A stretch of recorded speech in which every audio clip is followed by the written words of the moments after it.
mi comunidad, ¿cómo está todo? Hello, everybody. It's Chief Roca from the Allentown Police Department. I'm here with you today. I'm going to have a special guest. Going to talk to Yury Kruty of the IRS Philadelphia Division. Very special guest, and I look forward to this conversation. Hello, sir. How's everything going today? Can you introduce yourself to the community here?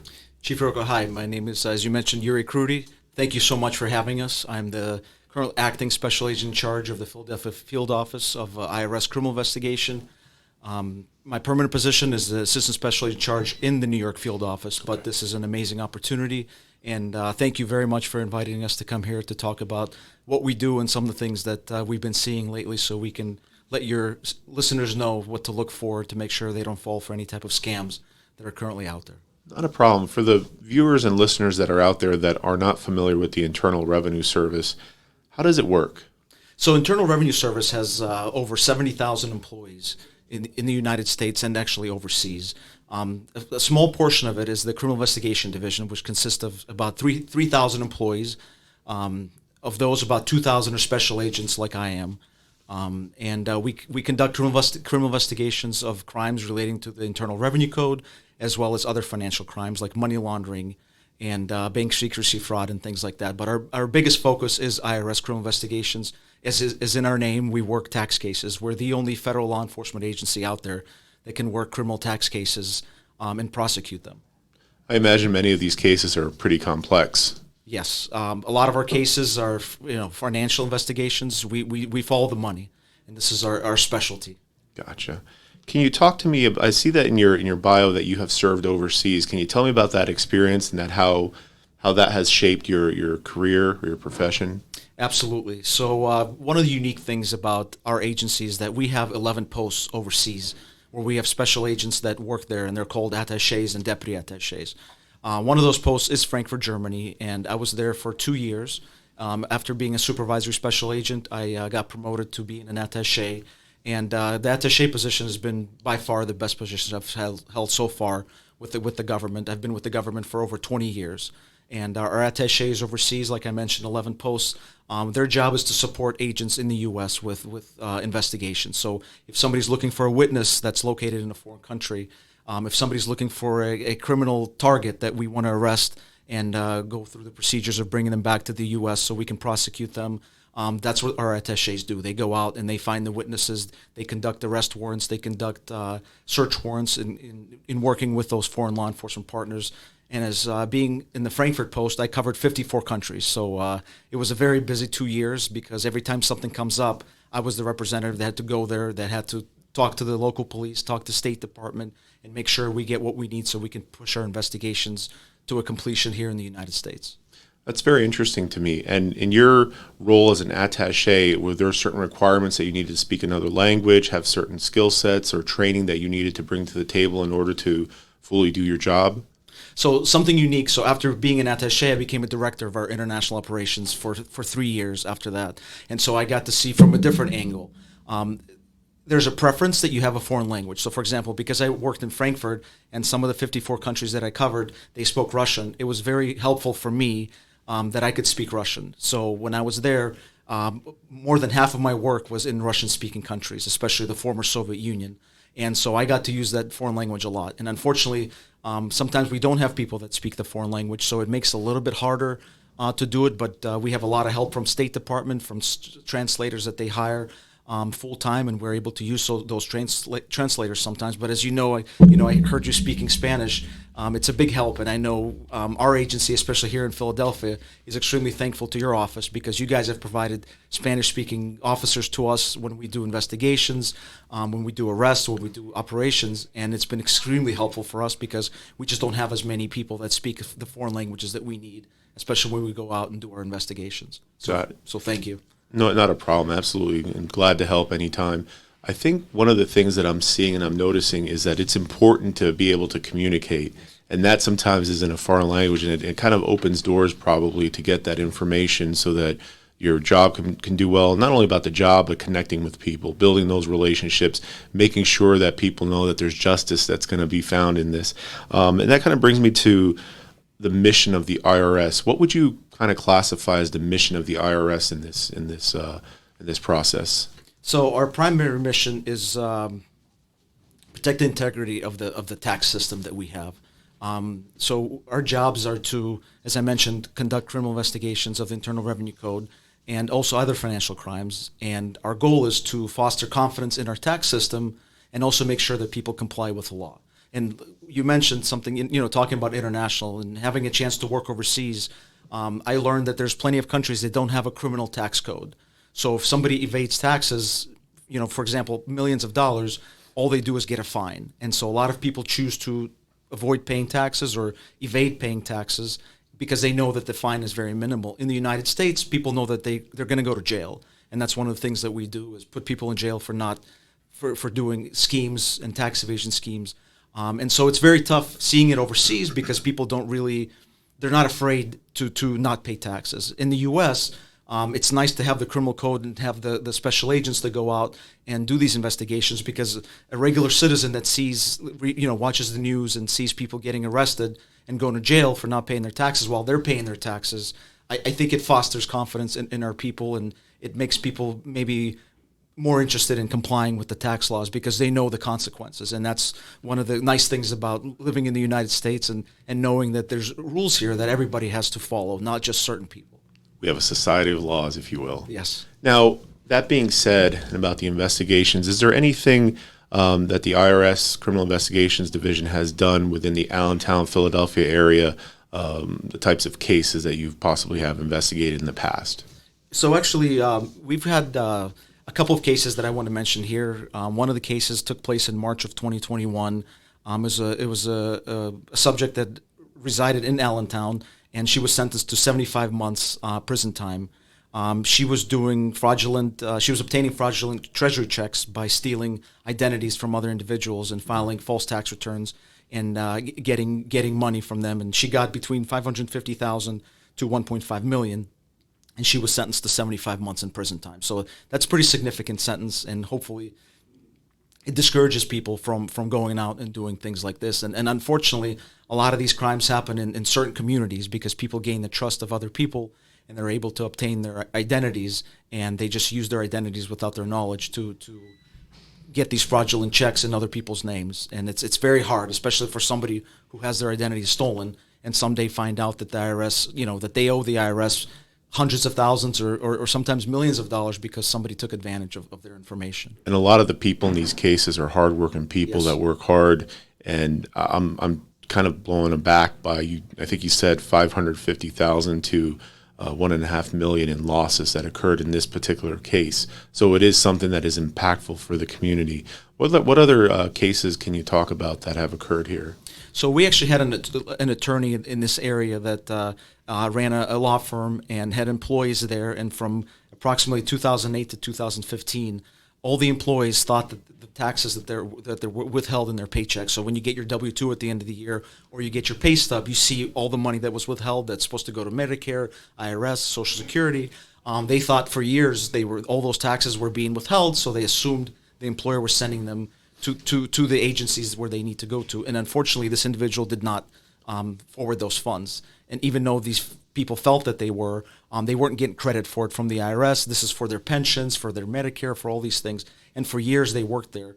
And once the IRS found out about it, conducted an investigation, they found out that over $230,000 in payroll taxes on behalf of these individuals, these hardworking people, were never forwarded to the government. And so this individual, if I'm not mistaken, 1 year imprisonment time for the role that he played. And sometimes we have millions of dollars. So this is, even though it's only $229,000, this is still a pretty big amount. If you're a hard worker and you realize that your Social Security is growing, your pension is growing, and this person never forwards that money to where it's supposed to go, it was pretty devastating for those people. I definitely agree. I mean, especially when you consider what we're going through in America right now and really all over the world, which is the pandemic. Yes. And I think in that instance, you have a lot of people that perhaps lost their business, lost their jobs. So something like that happening or occurring would be devastating to a hardworking family in these communities. And I don't think anybody ever wants to be a victim. And it's important that people are held accountable to what our laws are, because like I said in the beginning, we are a society of laws, and it's important to follow up and respect that. That's absolutely correct.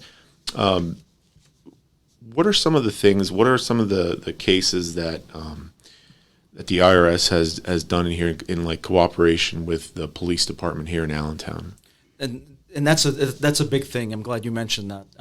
So a lot of folks, usually when they have their identity stolen, and unfortunately that's the big thing right now is in relation to identity theft.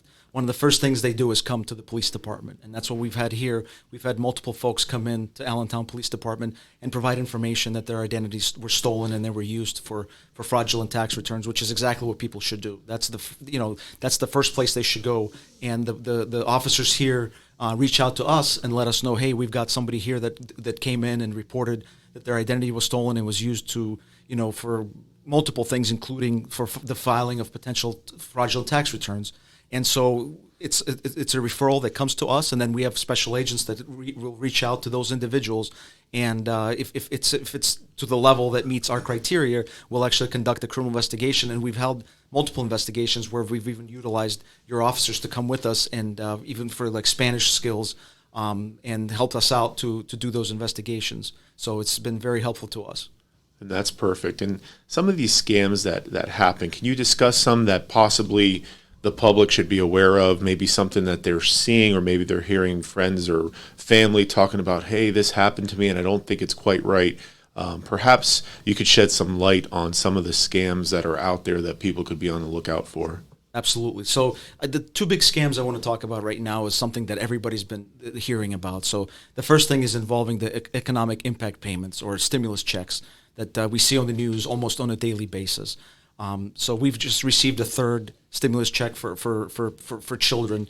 And, people watch the news and they see, and especially now when there's so many people that have lost their jobs, when so many people depend on this money, they see a lot of people get text messages and phone calls and emails for people to release their information, their personal identifiable information, PII, and so that people can try to get them their refunds faster or bigger refunds. And so unfortunately people think that somehow these people represent the IRS or represent the government, and they comply. They provide their information to random people that they don't know who they are.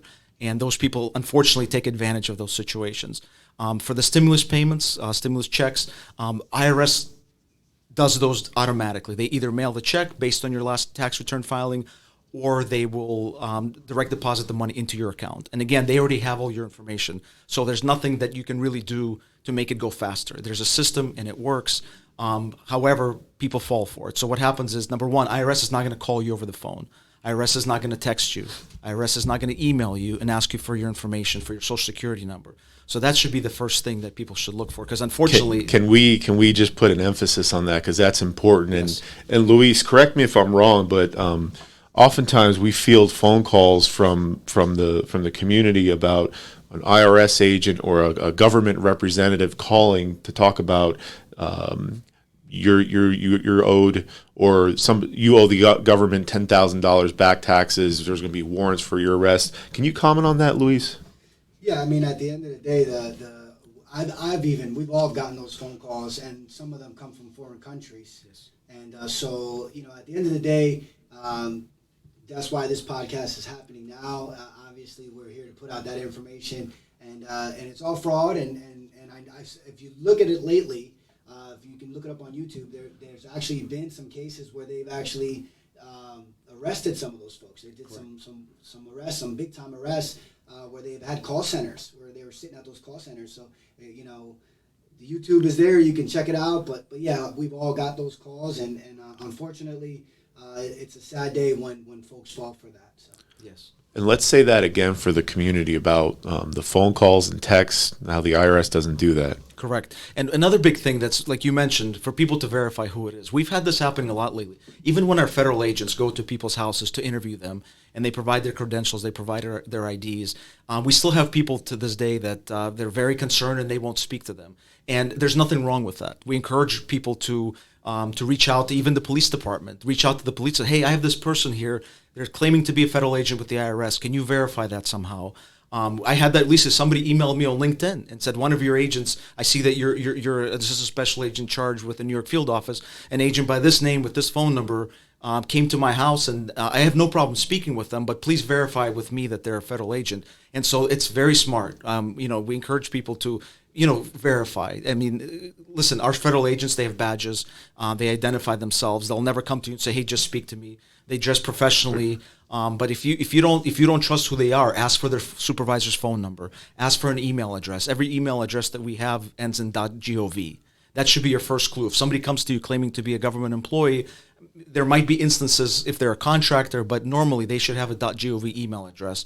So you should verify that before you provide anybody with any of your PII, public identifiable information. Always verify who those people are, even if they sometimes provide you, with a piece of paper or a document that may look legitimate. There's nothing wrong with saying, you know what, let me confirm, please give me your supervisor's name or something else and verify who that person is, because unfortunately we're seeing that today a lot, especially like with the stimulus checks.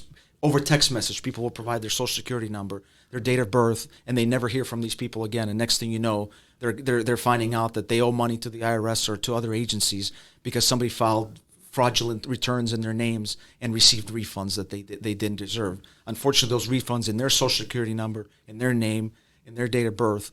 And so that's just one of the schemes. And the second big scheme is unemployment fraud. And we've actually had special agents that were victims to this because their identities were stolen without them even knowing about it. It could be through a data breach. We've been hearing a lot about data breaches out there. And sometimes a company that's reliable that you go to them, sometimes somebody gets access to their databases and then they lose the information. So people get your information, they file unemployment benefits, and at the end of the year, you get a 1099-G for an unemployment benefits that you've never even heard of. And unfortunately, it's happening a lot these days. So one of the biggest things we recommend is, number one, file a police report. Number two, reach out to the state agency that provides those benefits and let them know that you did not receive any unemployment benefits that year. And same thing with the IRS. File the reports with the IRS, and you guys are going to provide the websites on your website through irs.gov, where you can go in and you can file the I think it's form 13039 ID theft affidavit, and let the IRS know that, hey, I've got these additional documents. I didn't receive this income, because what's going to happen is when you file your tax return, the IRS thinks that you received all these unemployment benefits when you didn't. So it's not going to match up to the system, and it's going to take time for IRS to figure out that you were a victim of identity theft. And so, like I said, those are the two biggest things: is people trying to get your information and they use it for stimulus payments or they use it for unemployment benefits that you never receive.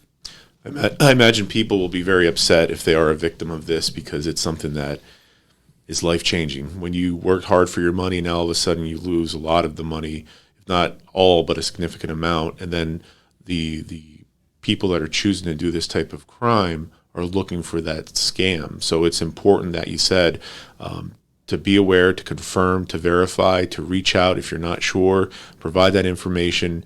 Is there somewhere that our community can go to check on information on fraud or get information from the IRS, something regarding payments or information on scams, that type of thing? Is there something? Absolutely. So irs.gov is our main website. People can go there, and again, we're going to provide you with links that you can post on your website that people can go to specifically to those areas where they have questions on about identity theft or anything else. And all that information is there. Excuse me. The forms are there that they need to fill out and submit, and the instructions are there for them to follow in order to try to get this cleared up. Got it. And as far as additional protections to protect taxpayers, is there a function that can be done for that if they need to provide additional protection for themselves? Yes. How does that happen? So a number of years ago, IRS started a PIN program. So this was originally designed for people that had their identity stolen. And so what they can do is create a PIN number directly with the IRS, and then whenever they file their taxes or deal anything with the IRS, they have to have a PIN number in order for the IRS to gain access to their information, or in order for somebody to file a tax return. I believe as of last year, IRS started giving out those PIN numbers to anybody that requested it. You don't have to be a victim of identity theft, and it's very helpful. And another thing I recommend is a lot of the websites I prepared my taxes online. One of the things that the website that I used asked me was provide a secondary way of logging in, secondary protections. So, for example, every time I have to log into the website where I did my taxes, I had to provide my phone number. And what they do is every time I log in, they text me a confirmation code to my phone so that I can put that number in. So that's two ways of authenticating. So, for example, if somebody stole my password, if there's a data breach somewhere, somebody stole my password information, and they tried to log into my tax website and try to get a hold of my social security number, my date of birth, my address, what they would need to do is they would need to do the additional step is provide a phone number. Well, unfortunately for them, only my phone number is listed, and so I would get that text message. First thing in my mind would be something's wrong, because why is my tax company trying to contact me because somebody's trying to log in using my information? So that's the biggest thing I would recommend. Number one, they can obtain a PIN number from the IRS, but number two, whenever they do log into websites, trustworthy websites, to do their taxes or other things like that, if you have an option to provide a secondary way of secondary protection to log again, for example, your either personal email address or your cell phone, I would highly encourage that, because the more steps that these criminals have to take to get access to your information, the harder it is for them to do that. So you're strengthening yourself as a target, so to speak, and by providing a dual authentication, if you will, that makes it tougher for that individual that is bent on taking advantage of you to look for somebody else. Absolutely. And although we discourage that type of fraud from happening, it does happen, unfortunately. For somebody that's filing their taxes online and using software, like a quick tax thing, is that a good option for people to use when they're doing that filing of taxes or that type of stuff? Absolutely. They should definitely use reliable companies to do that. The IRS.gov website has companies that are verified that they can go to and follow links straight from the IRS website to those taxpayers, to those tax websites where they can file their taxes. It's very helpful, and it's good that IRS knows these companies and IRS recommends them. If you have somebody that just walks up to you and says, "Hey, let me do your taxes for you," unfortunately, some people fall for that, but we do not recommend that. We want somebody to be reputable. We want somebody to be registered with the IRS, so that if something does happen, you can go back and work with them and find out, if they have a physical business, a location, a license, information with the IRS. It's very helpful, because if something happens, if you get audited a year later, you can always go back to that brick and mortar business, or a company that's physically there, or a company that's known nationwide, and they will help you out with that audit, because things happen. So if you get a 1099-G in your name and you file your taxes, and IRS sees that there's all this other income that should have been there and it's not there, first thing IRS is going to do is say, "Hey, hold on a second, we can't give you a refund.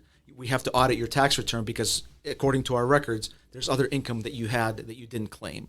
And so if you have a reputable company, they're going to work with you through that process, and they're going to help you to clear up your name. That makes perfect sense. Kind of switching gears a little bit, we know that the IRS has a criminal investigation division, and you guys are federal agents. How does, if for the viewers and listeners at home, if somebody's interested in becoming or pursuing that route of federal law enforcement, how would they go about doing that? I'm glad you asked. That was one of the biggest things for us right now. So I mentioned in the beginning that we have about 2,000 special agents nationwide.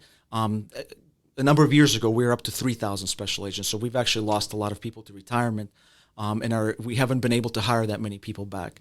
So we've been having approvals lately to hire a lot more people than are retiring.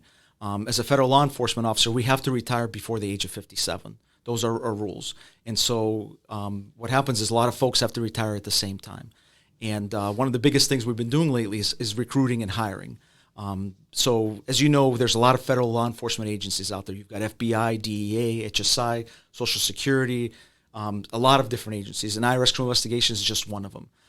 We're very unique. We're one of the only federal law enforcement agencies that actually hires students right out of college. Most other federal law enforcement positions, if you're a special agent with the FBI, you're a special agent with the IRS, it's still the same position. You're something we call 1811. That's the job series number for all federal agents. So if you're interested in being a special agent, number one, we will take people right out of college, which is a very big benefit. Some of the qualifications that we have: you must be a U.S. citizen, you must be 21 years of age or older, you must pass a background check, you must pass a drug check, and you also have to have 15 hours of accounting and 9 hours in business-related courses. You can be an arts major. Some of our best agents that we had, one of my good friends that I worked with was a police officer for over 10 years and met an IRS special agent when they were working a case together and said, "Hey, this is something I really want to do." Went back to school, got 15 hours of accounting, 9 hours of business-related courses, applied for the position, and became a special agent with the IRS, and he retired about 5 years ago as a supervisory special agent with our agency. So you can be from anywhere. You don't have to be an accounting major. You don't have to be a law enforcement major. I came on as a student trainee. We used to have a co-op program that we're starting to start up again, and I came in. I was a junior in college when I came on. I spent 2 years as a student trainee, and then I converted to a special agent position as soon as I graduated. I had no law enforcement background. I did take accounting in college, so it worked out. But one of the things we want to do, we want to teach you how to be a law enforcement officer. We want to teach you how to be a special agent with the IRS. So a lot of the times, even when people don't come in from, they assume you're a special agent, you should have some sort of a law enforcement background. Don't get me wrong, it's going to help you, but at the same time, that's not something that we require. Gotcha. And that's very good information. Any final piece of advice to our citizens that, maybe they have some fraud going on, or maybe they're thinking about, they have some information that they want to provide to one of the special agents? How do they go about reaching out to the IRS? Do they call the police department? Does the IRS have a number that can be reached and it'll be fielded to that office, or how does that work? So there's multiple ways of doing it. Number one, the biggest thing is go to your local police department, speak to them, and they can always put you in touch with either our agency or with another agencies that might be able to help with their situation, because there's different frauds out there. Our biggest frauds are relating to finances, financial related frauds. Number two, they can go through our website, through irs.gov. Number three, we have offices throughout the United States. We take walk-ins. I think right now during the pandemic, it's going to be tougher. But before the pandemic, we used to have walk-ins all the time. People used to come in and provide us information, and we would be able to do things based on those walk-ins. People send us letters through the mail that we go through, and if there's anything there, we can definitely take a look at that information. And one of the biggest things people don't realize is IRS actually pays money to people if somebody provides a fraud and IRS is able to collect money as a result of that fraud, they can get a percentage of it. And so some people take advantage of that as well. And there's, it's a great program that we had. We've had some huge cases that came out of that. A lot of cases are in the media about these things. So if somebody has, if they know of an individual that's running a business as a secondary book of records, instead of, and they don't want to report it, but they live a very lavish lifestyle, they should definitely recommend, speak to one of our special agents, provide us this information, and they can fill out a special form that once that case is complete, and if IRS collects money as a result of the information they provided, those individuals can get a portion of it for themselves. Got it. Well, thank you very much. And one final piece of advice to our citizens. Do you have anything to pass on to them? Any last message that you would like to say? The biggest thing is be careful who you provide your information to. As we've talked here a couple of times, there's people out there that want to take advantage of you. They want to take your information. They want to get money that you should be getting. And unfortunately, it happens all the time. So be very careful about who you provide your information to, especially when somebody claims to be the IRS. IRS will not contact you by email. So please be cognizant. If somebody does try to reach out, does try and impersonate, always try to verify who they are before you provide your social security number, your date of birth. Just be very careful of that. Some very excellent advice. Ladies and gentlemen, you heard it here today from our special agent, acting special agent in charge from Philadelphia, Yury Kruty. He's an absolute phenomenal guy. He's shared a lot of good information with us. It's important that the communication takes place. At the bottom line, at the end of the day, we want to make sure that you're safe. And as part of our community process, we're going to continue to provide this great service in the Allentown Police Department. Stay tuned for more podcasts. Again, I would like to thank the IRS and acting special agent in charge, Kruty, for being here with us today. With that, ladies and gentlemen, have a great day. Absolutely essential and vital that you understand that we as a police department are going to pursue these white-collar crimes, and it's going to be with the assistance of not only our department but agencies such as the IRS that are here to stand ready to help the American people, the people that live in the communities. This is about collaboration. This is about us working together. Make sure that you are alert, you're aware, and you heard a lot of good information today. So stay tuned for more, and thank you from the Allentown Police Department. Have a great day.